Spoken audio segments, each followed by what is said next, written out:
Certamente você já ouviu falar numa bonequinha, a gente mostrou na abertura, chamada Momo. A imagem assustadora da bonequinha ficou associada a uma lenda urbana.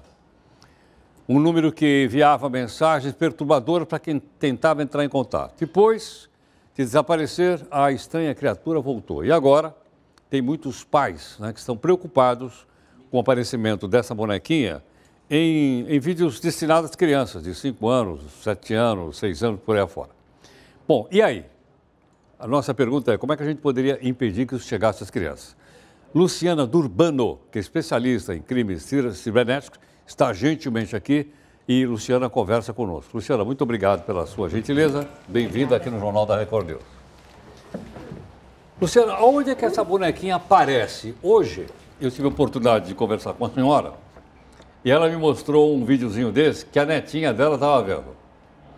Eu não sei se era da galinha pintadinha, qual que era. De repente aparece essa boneca no meio e fala assim, você sabe como colecionar algumas coisas na cozinha? Vê se lá tem faca, se tem estilete, se tem tesoura. E vai por aí afora. E vai por aí. Bom, obrigada, boa noite a todos. Infelizmente, essa é uma realidade que a gente enfrenta também hoje através das telas, pela internet. Então, a Momo é uma boneca que foi criada de forma física, por um artista plástico no Japão, em 2016. Então, existe um outro objetivo, e foi utilizado indevidamente desde 2018. Então, isso não começou agora. Já vem de um certo tempo, há mais de um ano. E o que acontece?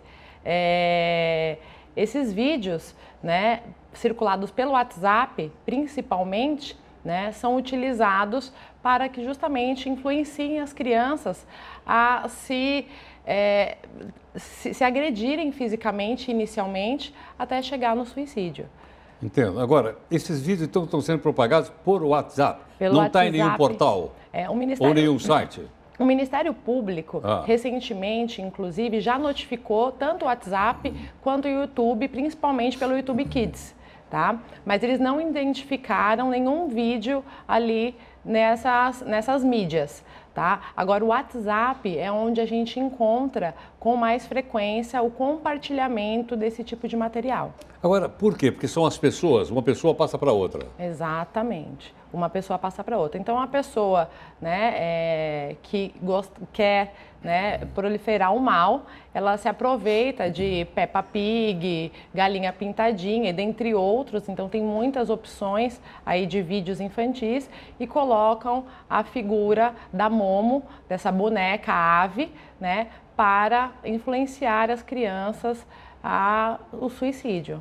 Agora, vi também num pedacinho do vídeo hoje de manhã que ela pedia para que a criança mostrasse o braço, e que o corte fosse feito de forma assim, de cima para baixo, longitudinal. Eu vi isso hoje de manhã.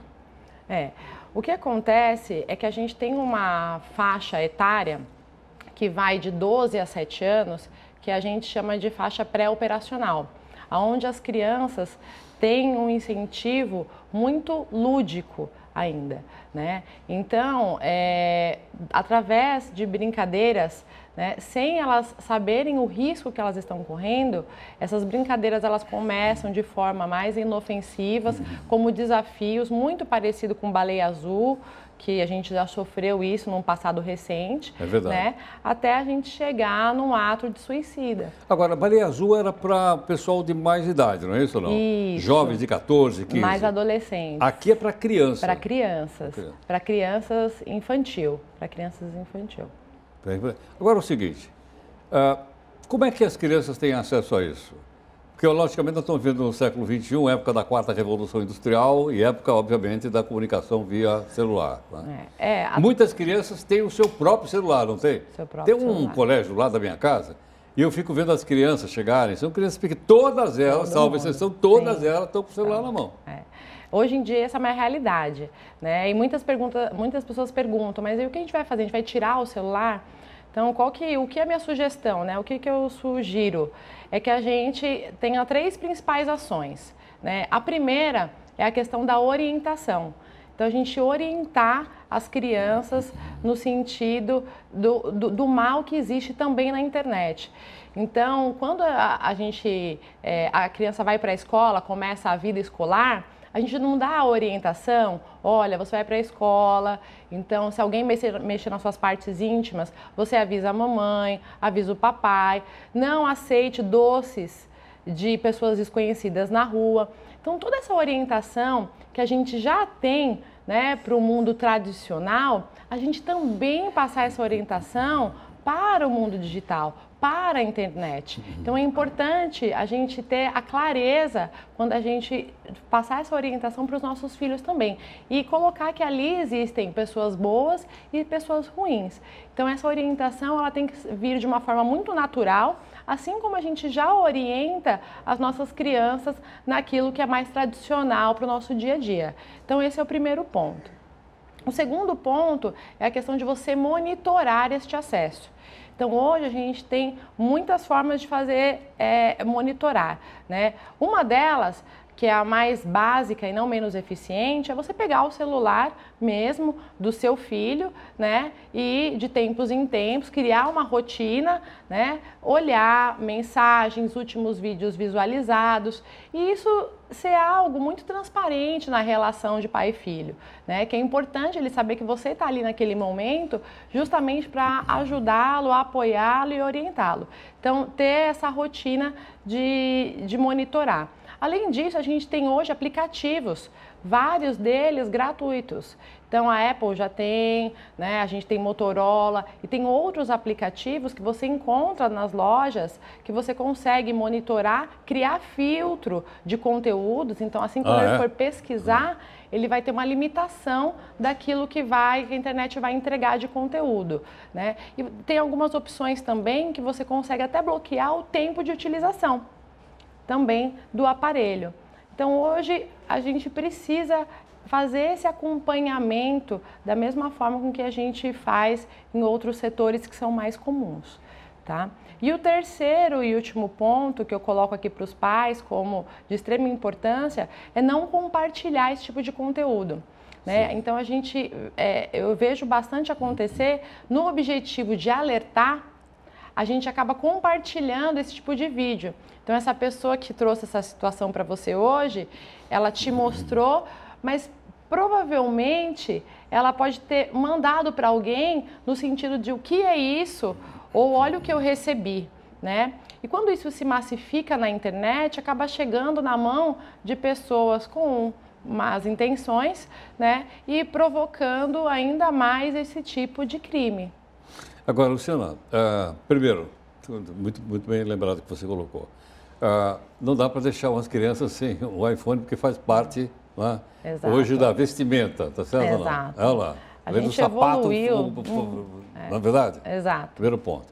Segundo ponto é o seguinte, será que os pais têm tempo para olhar essas coisas? O pai trabalha fora, a mãe trabalha fora, o pessoal chega cansado em casa, e muitas vezes chegam em casa, os dois, e começam a olhar o seu próprio celular. Exatamente. Então, para esses casos, né, o tempo é um ponto, é até um tema, né, para ser discutido. Que todo mundo hoje está correndo, né? Ninguém tem tempo mais para nada. Então, esses aplicativos você consegue monitorar do seu celular. Sim. Então, a gente tem nível de aplicativos que você consegue monitorar, inclusive, a tela. Então, você pode monitorar a tela, você pode criar filtros, né, onde você bloqueia alguns acessos. Então, existem formas automáticas que também a tecnologia também nos ajuda, né, para que você consiga ter esse acompanhamento, mesmo que online, né? Então, eu sou mãe, né, eu tenho um menino de 13 anos e boa parte do acompanhamento, justamente por essa rotina corrida que todos nós temos, a grande maioria, ser online, mas ela tem que acontecer. Agora, tem algum lugar que a pessoa possa denunciar, caso receba um vídeo desse? Tem algumas formas de denúncia e esse é um outro ponto, muito bem colocado, que é importante a gente orientar.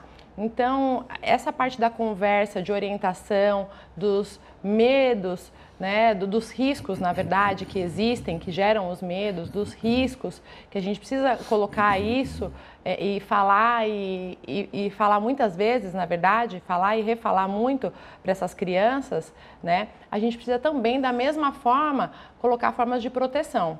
Então, conversando com algumas mães sobre esse assunto, a gente percebe muito um comportamento no sentido de, eu orientei o meu filho para que caso apareça um vídeo como esse, para ele desligar o celular ou para ele me chamar, né? Então, são ações que não são concretas. E nessa fase da criança, né, o Piaget menciona que é uma fase muito lúdica e que o direcionamento de forma mais concreta é um direcionamento mais bem sucedido. Então, orientar a denunciar, tanto no WhatsApp quanto no YouTube. Eu até trouxe uma imagem. Trouxe. Dá para mostrar a imagem, por favor, então? É uma imagem para onde... É muito simples, mas a criançada de hoje em dia tem total capacidade de receber... Aqui, exatamente.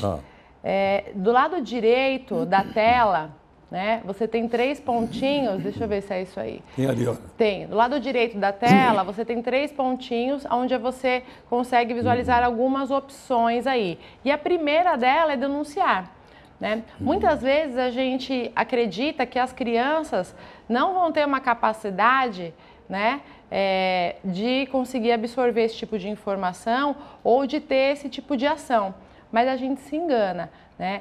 Com a orientação, eles conseguem sim, eles mesmos, fazer a denúncia por ali, né? E conseguir até compartilhar o assunto com você de uma forma diferente, né? De uma forma de uma criança que tomou uma ação e não só foi a vítima. Aquele número que está ali, que significa aquele 502 488 8409? Não, aquele número pode ser um telefone, né? Justamente mas porque não é essa onde imagem... eu posso fazer uma... Não. Tá, okay. Essa imagem é a imagem da boneca já sendo utilizada nas redes sociais e na internet, né? Para justamente chegar a esse suicídio infantil aí em massa. Muito obrigado pela gentileza. Obrigada, eu. Muito grato. Muito obrigado. Obrigada.